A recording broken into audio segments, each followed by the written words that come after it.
नमस्कार, स्वागत है आप सभी का संसद टीवी में। मैं हूं आपके साथ अमृता चौरसिया। खबरों पर विस्तार से नजर डालेंगे, लेकिन उससे पहले बात कोविड महामारी से बचाव की।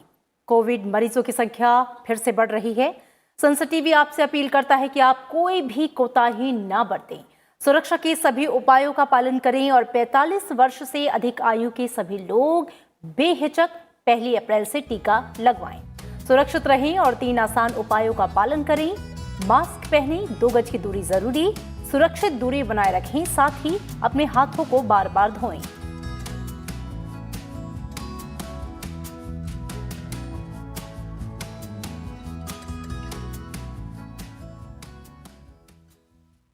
और आइए अब नजर हेडलाइंस पर।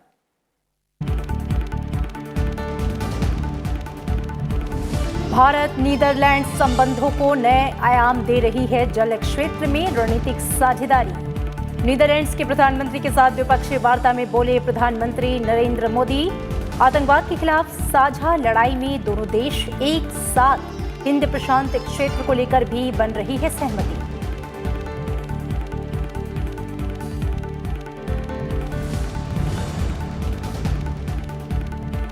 देश में कोविड की स्थिति से निपटने के लिए उपलब्ध कराई जाएगी सभी सुविधाएं। मंत्री समूह की बैठक में केंद्रीय स्वास्थ्य मंत्री डॉक्टर हर्षवर्धन ने दी जानकारी। कहा, कोविड के प्रति लोगों की लापरवाही से नए मामलों में आई तेजी, लोगों से सावधानी बरतने की अपील।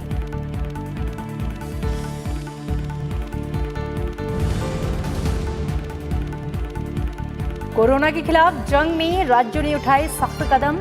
मध्य प्रदेश के सभी शहरों में लागू हुआ 60 घंटे का लॉकडाउन। छत्तीसगढ़ में स्थगित हुई 10वीं की बोर्ड परीक्षाएं। दिल्ली में सभी सरकारी और निजी स्कूल अगले आदेश तक बंद।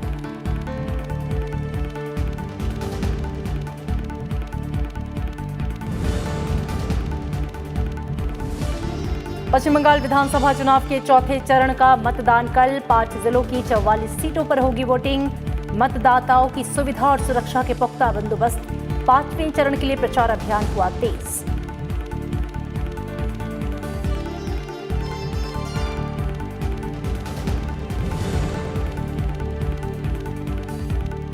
भारत के आंतरिक मामलों में स्वीकार नहीं बाहरी दखलंदाजी।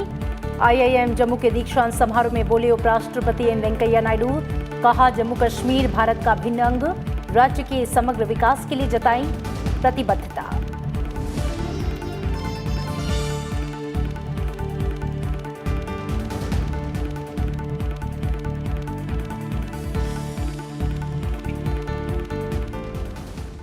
भारत और नीदरलैंड्स ने अपने रणनीतिक संबंधों को नया आयाम दिया है। दोनों देश अब जल क्षेत्र में भी रणनीतिक सहयोग बढ़ाएंगे।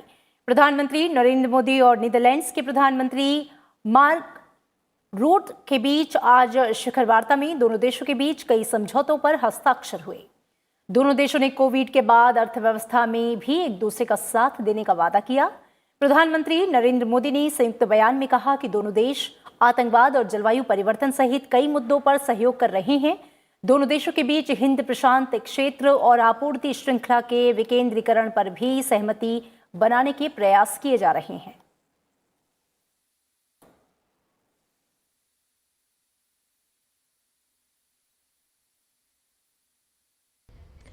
क्लाइमेट चेंज, टेररिज्म, पैंडेमिक्स जैसी वैश्विक चुनौतियों पर हमारी अप्रोच एक समान है। Indo Pacific resilient supply chains और ग्लोबल डिजिटल गवर्नेंस जैसे नए क्षेत्रों में भी हमारे बीच कन्वर्जेंस बन रहा है। आज हम अपनी स्ट्रेटेजिक पार्टनरशिप ऑन वाटर से इस सिलसिले को एक नया आयाम देंगे। इन्वेस्टमेंट प्रमोशन के लिए फास्ट ट्रैक मैकेनिज्म की स्थापना भी हमारे मजबूत इकोनॉमिक कोऑपरेशन को नया मोमेंटम देगी।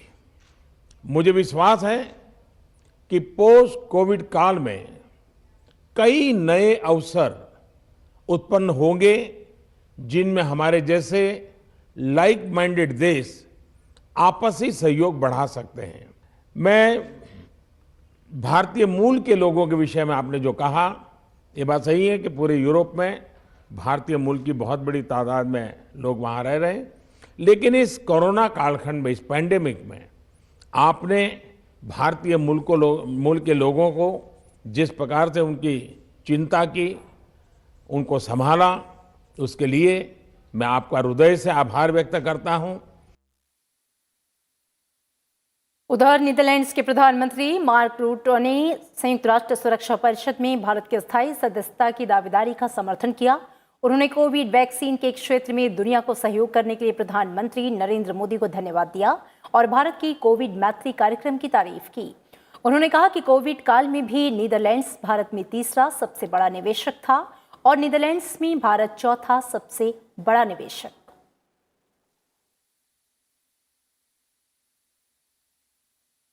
India's commitment to COVAX as an essential partner in terms of accessing vaccines for low and middle income countries. And applaud India for the vaccine Matri program. We also congratulate India on its 8th election as a non-permanent member of the UN Security Council. You and I, we both support UN reform, which includes making the Security Council more representative. In our view, India is an obvious candidate for a permanent seat on an expanded council. In the G20 as well, India plays a crucial role. During recent G20 presidencies, the Netherlands has proven itself to be a constructive partner. शिखर सम्मेलन के बाद विदेश मंत्रालय में यूरोपीय मामलों के संयुक्त सचिव संदीप चक्रवर्ती ने बताया कि जल प्रबंधन के मामले में नीदरलैंड्स को महारत हासिल है और भारत उनकी इस विशेषज्ञता का लाभ उठाना चाहता है। इस बात को ध्यान में रखते हुए दोनों देशों के बीच जल में सहयोग करने के लिए समझौते किए गए। So there was diverse cooperation in the water sector. What the two sides agreed is that to bring coherence into our cooperation in the water sector. The first thing that they agreed to do is to elevate the JWG on water to the ministerial level. So that will allow different streams to come together under a minister of water resources, Jal Shakti Mantri, and then there his counterpart on the Netherlands side, and then we will try to bring coherence into the water sector.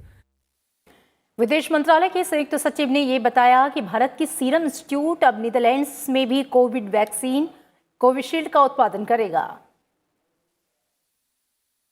Indian engineers have reached Netherlands and they are going to set up a European vaccine hub in Netherlands. So work is ongoing there. As you know, Serum Institute of India acquired a Dutch company, Bilthoven, a few years back, and that is now going to become another vaccine manufacturing hub in the Netherlands. So a great deal of discussion was held. Also, पिछले एक दशक से भारत और Netherlands के बीच संबंध तेजी से मजबूत हुए हैं। नीदरलैंड्स दोनों देशों के बीच संबंधों के महत्व को हमेशा बताता रहा है। वहीं भारत भी वैश्विक स्तर पर अपने राजनीतिक लक्ष्यों को हासिल करने में नीदरलैंड्स की भूमिका को स्वीकार करता रहा है। आज दोनों देशों के प्रधानमंत्री के बीच हुई वर्चुअल शिखर बैठक के बाद कोरोना के बाद की वैश्विक व्यवस्था में रिश्ते और मजबूत होंगे। व्यापार मामले में नीदरलैंड्स भारत के शीर्ष 10 भागीदारों में शामिल है। भारत में प्रत्यक्ष विदेशी निवेश में नीदरलैंड्स तीसरा सबसे बड़ा निवेशक है। नीदरलैंड्स की करीब 200 कंपनी भारत में कारोबार कर रही हैं और 174 भारतीय कंपनियां नीदरलैंड्स में काम कर रही हैं। यूरोप महाद्वीप की बात करें तो नीदरलैंड्स में सबसे ज्यादा प्रवासी भारतीय हैं। भारत नीदरलैंड्स के भारतीय स्टेट बैंक यानी कि SBI की एक शाखा खोलने जा रहा है।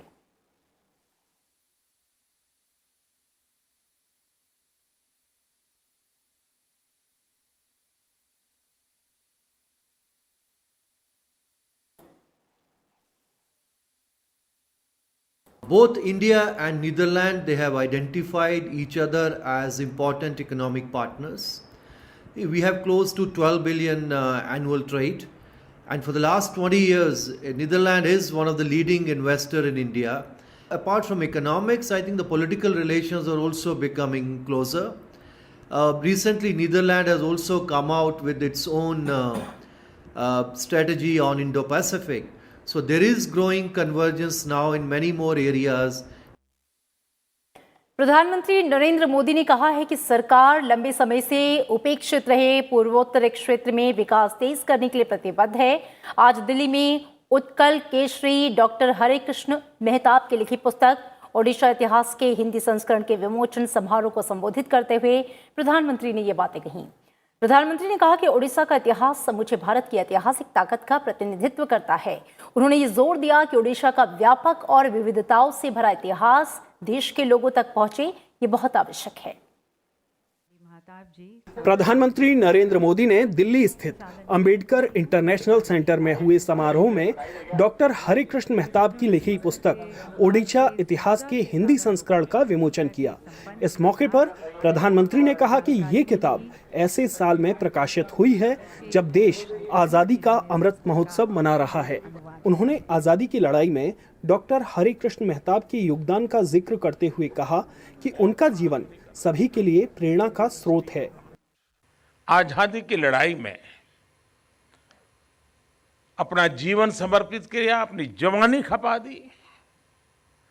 उन्होंने जेल की जिंदगी काटी, लेकिन महत्वपूर्ण ये रहा कि आजादी की लड़ाई के साथ साथ वो समाज के लिए भी लड़े। जात पात, छुआछूत के खिलाफ आंदोलन में उन्होंने अपने पैतृक मंदिर को भी सभी जातियों के लिए खोला। और उस जमाने में इस मौके पर प्रधानमंत्री ने कहा कि केंद्र सरकार पूर्वोत्तर क्षेत्र में विकास तेज करने को लेकर लगातार कदम उठा रही है। सरकार देश के तटवर्ती क्षेत्रों में रह रहे मछुआरों के हित में नील क्रांति के लिए प्रतिबद्ध है। इसके लिए नई योजनाओं और परियोजनाओं को अंतिम रूप दिया जा रहा है। हमारे पास आज भी इतनी व्यापक समुद्री सीमा है, मानवीय संसाधन है, व्यापार की संभावनाएं हैं। साथ ही आज हमारे पास आधुनिक विज्ञान की ताकत भी है। अगर हम अपने इस प्राचीन अनुभवों और आधुनिक संभावनाओं को एक साथ जोड़ दें तो ओडिशा विकास की नई ऊंचाई पर पहुंच सकता है। आज देश इस दिशा में गंभीर प्रयास कर रहा है और अधिक प्रयास करने की दिशा में भी हम सजग हैं। अब तक उड़िया और अंग्रेजी में उपलब्ध ओडिशा इतिहास पुस्तक का हिंदी में अनुवाद शंकरलाल पुरोहित ने किया है। डॉक्टर हरे कृष्ण मेहताब भारतीय स्वतंत्रता आंदोलन में एक महत्वपूर्ण शख्सियत थे। उन्होंने 1946 से 1950 तक और 1956 से 1961 तक ओडिशा के मुख्यमंत्री के तौर पर काम किया। उन्होंने अहमदनगर किला जेल में ओडिशा इतिहास पुस्तक लिखी थी, जहां उन्हें 1942 से 1945 के दौरान 2 साल से अधिक समय तक जेल में रखा गया। Bureau report, Sansad TV. देश में कोरोना संक्रमण के नए मामलों में हर दिन इजाफा हो रहा है और रिकवरी रेट में गिरावट आई है।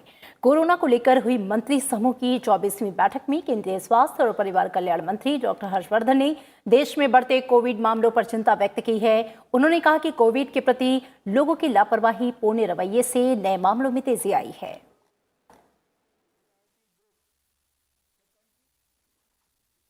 We all know that it's because of the casual approach that has been adopted, unfortunately, by the society and some sort of laxity everywhere in following the discipline of the COVID appropriate behavior that has probably resulted in this surge in the cases. We would like to have some valuable advice from the members of this GOM so that we can handle the current crisis which has erupted over the last 2 months itself and see that these rising numbers, they again start declining and we can come back to normal and score a convincing win over COVID. Doctor Harshvardhan ने कहा कि देश में vaccination की रफ्तार बढ़ी है। पिछले हफ्ते विभिन्न प्राथमिकता वाले समूहों को एक दिन में 43 लाख टीके लगाए गए, जो विश्व में सबसे अधिक है। यही नहीं, भारत ने 84 देशों को 6 करोड़ 45 लाख कोविड के टीके भेजे। 9 crore 43 lakh 34,262 doses have been given to people in India of the various priority groups, and in the last 24 hours itself we have given 36,91,511 doses. This figure, in fact, in last week we one day even gave 43 lakh doses. This is probably the highest given anywhere in the whole world, and probably better than everyone. देश भर में corona संक्रमण के नए मामले रोज अपना ही record तोड़ रहे हैं। गुरुवार को भारत में 1,31,968 नए पॉजिटिव केस सामने आए, जबकि 802 मरीजों की जान गई। इससे पहले एक ही दिन में 1,26,265 लोग संक्रमित हुए। वहीं 7 मार्च को भी संक्रमितों का आंकड़ा जो है वो 1,15,000 के आसपास था। 4 मार्च को पहली बार 1,04,000 नए मामले मिले थे। इसी बीच कोरोना के सक्रिय मामले 10 लाख के करीब पहुंच गए हैं। पिछले एक सप्ताह में इसमें रिकॉर्ड बढ़ोतरी दर्ज की गई। देश के 10 राज्यों की बात करें, महाराष्ट्र, छत्तीसगढ़, उत्तर प्रदेश, दिल्ली, कर्नाटक, केरल, मध्य प्रदेश, तमिलनाडु, गुजरात और राजस्थान में कोविड-19 के दैनिक नए मामलों में वृद्धि दिखाई दे रही है। इन 10 राज्यों में ही नए मामलों का 83.29% है। महाराष्ट्र में सबसे ज्यादा 56,000 दैनिक नए मामले दर्ज किए गए। इसके बाद छत्तीसगढ़ में 10,652, जबकि उत्तर प्रदेश में 8,474 नए मामले दर्ज किए गए। सबसे चिंताजनक हालत महाराष्ट्र और छत्तीसगढ़ की है। महाराष्ट्र में 5,22,000 से ज्यादा सक्रिय मामले हैं। वहीं छोटे से राज्य छत्तीसगढ़ में भी कोरोना के 68,000 से ज्यादा केस हो गए हैं।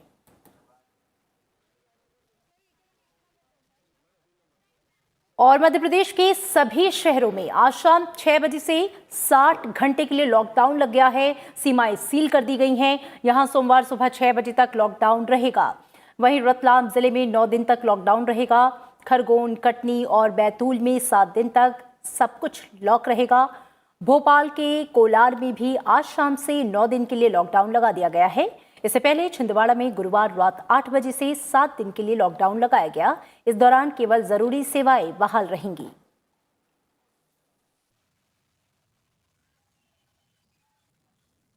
छत्तीसगढ़ के रायपुर जिले में आज शाम 6 बजे से संपूर्ण लॉकडाउन लगा दिया गया है। ये लॉकडाउन 19 अप्रैल सुबह 6 बजे तक रहेगा। जिले की सीमाओं को 10 दिनों के लिए सील कर दिया गया है। इस दौरान पेट्रोल पंप, दवा की दुकानें और रसोई गैस एजेंसियों को छोड़कर अन्य किसी भी व्यापारिक प्रतिष्ठान को खोलने की अनुमति नहीं है। वहीं गुजरात में कोरोना के बढ़ते मामलों के बाद 6 शहरों में लॉकडाउन लगाने का ऐलान किया गया। गुजरात सरकार ने अहमदाबाद, सूरत, राजकोट, भावनगर, गांधीनगर और वडोदरा में लॉकडाउन लगाने की घोषणा की है। इन शहरों में 11 अप्रैल से 17 अप्रैल के बीच लॉकडाउन रहेगा। इस दौरान जरूरी सेवाओं को छोड़कर सब कुछ बंद रहेगा। दिल्ली के सभी सरकारी और निजी स्कूल भी अगले आदेश तक बंद रहेंगे। मुख्यमंत्री अरविंद केजरीवाल ने कहा है कि राजधानी में कोविड के मामले में बढ़ोतरी के चलते ऐसा किया गया।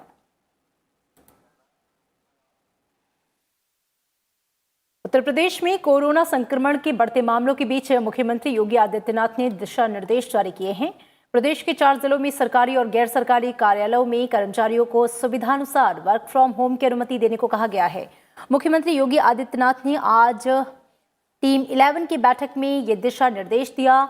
उन्होंने कहा कि लखनऊ, प्रयागराज, वाराणसी और कानपुर नगर में बढ़ते कोरोना के मामलों पर लगाम लगाने के लिए सरकारी और गैर सरकारी कार्यालयों में 50% मानव संसाधन की क्षमता के साथ काम किया जाना चाहिए। उन्होंने सोशल डिस्टेंसिंग सहित कोविड प्रोटोकॉल का अनुपालन में इन 4 जिलों में कार्यालयों में अलग अलग शिफ्ट में काम करने का निर्देश दिया है।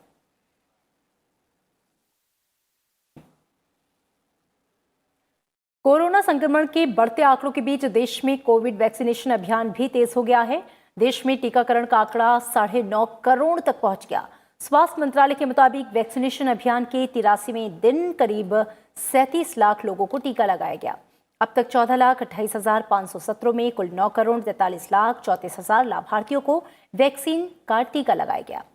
वैश्विक स्तर पर दैनिक खुराकों की संख्या में भारत प्रतिदिन औसत 37,94,328 टीके की खुराक दिए जाने के साथ ही शीर्ष पर बना हुआ है। स्वास्थ्य मंत्रालय के मुताबिक अब तक 3,75,00,000 से ज्यादा वरिष्ठ नागरिकों को पहली खुराक और 13,61,000 वरिष्ठ नागरिकों को दोनों खुराकें दी जा चुकी हैं। जबकि 45 से 60 वर्ष की उम्र के 2 करोड़ 61 लाख से ज्यादा लाभार्थियों को पहला और 5,23,000 लाभार्थियों को दोनों डोज दी जा चुकी है।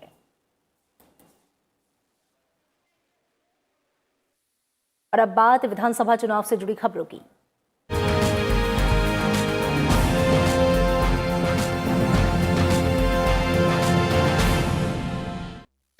पश्चिम बंगाल में विधानसभा चुनाव के चौथे चरण के लिए कल मतदान होगा। चुनाव आयोग ने इसके लिए पूरी तैयारियां कर ली हैं। मतदान सुबह 7 बजे शुरू होगा और शाम 6:30 बजे तक चलेगा। चौथे चरण के चुनाव में पश्चिम बंगाल के 5 जिलों की 44 सीटों पर वोट डाले जाएंगे। इनमें हावड़ा जिले की 9 सीट, दक्षिण 24 परगना जिले की 11 सीट, हुगली जिले की 10 सीट, अलीपुरद्वार की 5 सीट और कूच बिहार की सभी 9 सीटों पर मतदान होगा। चौथे चरण की 44 सीटों पर कुल 373 प्रत्याशी अपना राजनीतिक भाग्य आजमा रहे हैं। केंद्रीय मंत्री बाबुल सुप्रियो, पश्चिम बंगाल के मंत्री पार्थ चटर्जी और अरूप बिस्वास की राजनीतिक किस्मत का फैसला भी चौथे चरण के चुनाव में होगा। 1 करोड़ 15 लाख से अधिक मतदाता इन उम्मीदवारों की राजनीतिक किस्मत तय करेंगे। चौथे चरण के लिए 15,000 से ज्यादा पोलिंग बूथ पर मतदान होगा।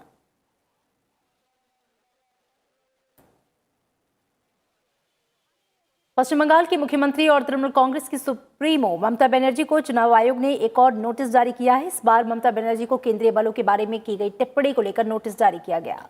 चुनाव आयोग ने टीएमसी प्रमुख से कल तक नोटिस का जवाब देने को कहा है। नोटिस में यह कहा गया है कि केंद्रीय अर्धसैनिक बलों के खिलाफ की गई टिप्पणी झूठी और उकसाने वाली है, जिससे सुरक्षा बलों के मनोबल पर असर पड़ रहा है। आयोग ने कहा कि ममता बनर्जी शनिवार 11 बजे से पहले इस मामले में अपना पक्ष साफ करें। ममता बनर्जी ने 28 मार्च और 7 अप्रैल को सुरक्षा बलों के खिलाफ टिप्पणी की थी। उन्होंने आरोप लगाया था केंद्रीय रिजर्व पुलिस बल पर लोगों के लिए मताधिकार का इस्तेमाल करने में बाधा डालने का आरोप लगाया था। बीजेपी के वरिष्ठ नेता और केंद्रीय गृह मंत्री अमित शाह ने पश्चिम बंगाल की मुख्यमंत्री ममता बनर्जी पर एक बार फिर से निशाना साधा है। अमित शाह ने कहा कि ममता बनर्जी की तरफ से सुरक्षा बलों पर टिप्पणी करना उनके चुनाव में हार की हताशा को दर्शाता है। उन्होंने ये भी कहा कि पश्चिम बंगाल के लोग ममता बनर्जी के घुसपैठ रोकने में नाकाम रहने, सीए के खिलाफ प्रदर्शन करने और तुष्टीकरण की राजनीति से नाराज हैं। अमित शाह ने पश्चिम बंगाल में आज भवानीपुर में डोर टू डोर चुनाव प्रचार किया। इसके बाद उन्होंने जगत दल और मध्यम ग्राम में रोड शो किया। उन्होंने पश्चिम बंगाल विधानसभा चुनाव में बीजेपी की जीत को लेकर एक बार फिर से भरोसा जताया। तुष्टीकरण की आपकी जो राजनीति रही, इसके लिए बंगाल की जनता आपके खिलाफ। दुर्गा पूजा में मूर्ति का विसर्जन करने के लिए कोर्ट की सहायता लेनी पड़ती है, सर्कुलर होते हैं, कुछ एरिया में सरस्वती पूजा नहीं होती।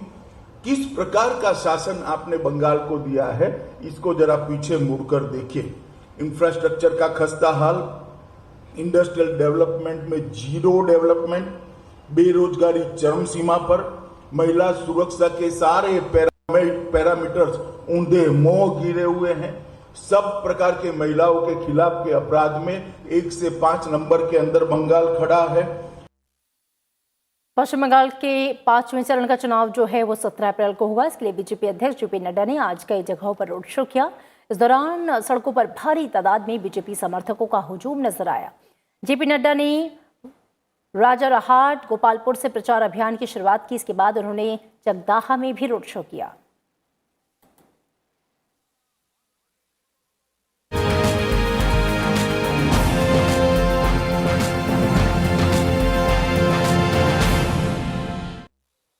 उपराष्ट्रपति एम वेंकैया नायडू ने आईआईएम जैसी संस्थाओं से चौथी औद्योगिक क्रांति के लिए छात्रों को तैयार करने का आह्वान किया। उन्होंने कहा कि हमारे पास बहुत कुछ हासिल करने की क्षमता है, बस उन्हें निखारने की जरूरत है। साथ ही उन्होंने भारत के आंतरिक मामलों में बाहरी हस्तक्षेप पर नाराजगी जताई।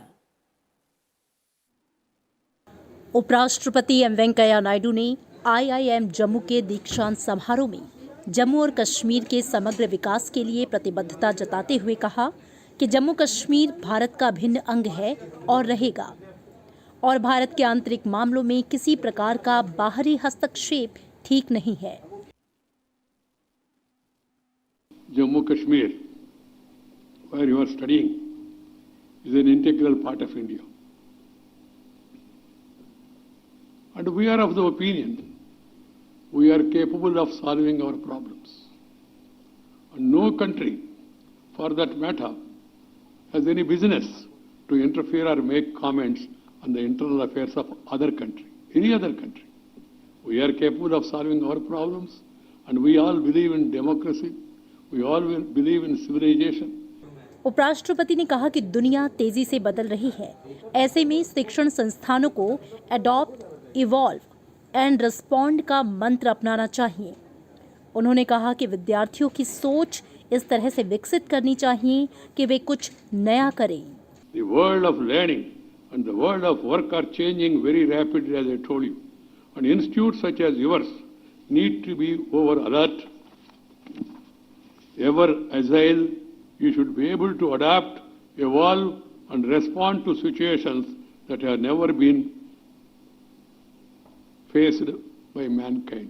उपराष्ट्रपति ने कहा कि कोरोना महामारी ने शिक्षा प्रदान करने में प्रौद्योगिकी की आवश्यकता और क्षमता की उपयोगिता को बताया है। ऐसे में हमें टेक्नोलॉजी का पूरा उपयोग करना चाहिए। In the course of this pandemic, we have realized both necessity and potential of technology in delivering education. We must ensure that technological tools are used extensively and prudently. We should also make sure that the existing digital divide does not get widened further. The most remote areas and the most underprivileged students should be enabled to benefit from this technological revolution. उपराष्ट्रपति ने कहा कि असल जीवन की चुनौतियों का समाधान खोजने से न केवल युवा विद्यार्थियों में विषय की बेहतर समझ विकसित होगी, बल्कि उद्योगों को भी उनके नए प्रयोगों और दृष्टिकोण का लाभ मिलेगा। Bureau report, Sansad TV. Britain की महारानी एलिजाबेथ के पति और duke of Edinburgh prince Philip का 99 साल की उम्र में निधन हो गया। वे काफी वक्त से बीमार चल रहे थे।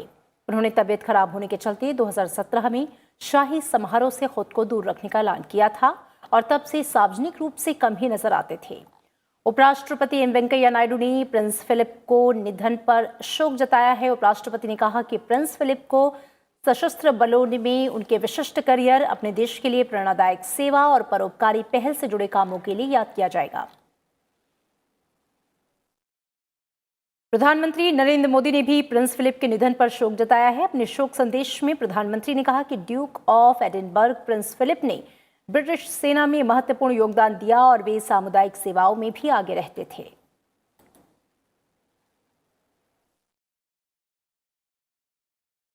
और फिलहाल बुलेटिन में इतना ही, लेकिन चलते चलते एक बार फिर आपसे कोविड महामारी से बचाव की बात। कोविड मरीजों की संख्या फिर से बढ़ रही है। संसद टीवी आपसे अपील करता है कि आप कोई भी कोताही ना बरतें, सुरक्षा के सभी उपायों का पालन करें। 45 वर्ष से अधिक आयु के जो लोग हैं वो बेहिचक टीका लगवाएं, सुरक्षित रहें और 3 आसान उपायों का पालन करें। मास्क पहनें, 2 गज की दूरी है जरूरी, सुरक्षित दूरी बनाए रखें, साथ ही अपने हाथों को बार बार धोएं।